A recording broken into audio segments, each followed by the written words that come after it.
રાજકોટની real estate માર્કેટની હવે આપણે વાત કરીએ તો એના વિશે તમારો ઇનસાઇટ શું?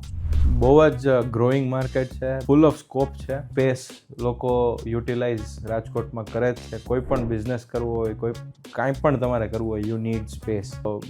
That is never going to go અવે. એસ્પેશિયલી ગિવન કે રાજકોટની જે બેંક છે it comes from a very strong industrial development. અહીંયા ઘણી બધી એવી કંપનીઝ છે કે જે સાયલેન્ટલી કરોડોના ટ્રાન્ઝેક્શન કરે, ગ્લોબલી ટર્નઓવર કરે. સિમિલરલી સિરામિક ઇન્ડસ્ટ્રી છે, મોરબી છે. તો આ બધા માટે ઇન્વેસ્ટમેન્ટનું હબ રાજકોટ પહેલાંય હતું ને હજી પણ છે. હવે ફોર્મેટ્સ ચેન્જ થવા માંડ્યા છે, ડિસિઝન મેકર્સ ચેન્જ થવા માંડ્યા છે. પહેલાં આજથી 20-25 વર્ષ પહેલાં જેવું હતું કે ઘરની કોઈ એક વ્યક્તિ જઈને ઘર લઈ આવતી. અત્યારે તમારે એક ફ્લેટ લેવો હોય કે એક ઓફિસ લેવી હોય તો આખું ફેમિલી ઇન્વોલ્વ હોય છે.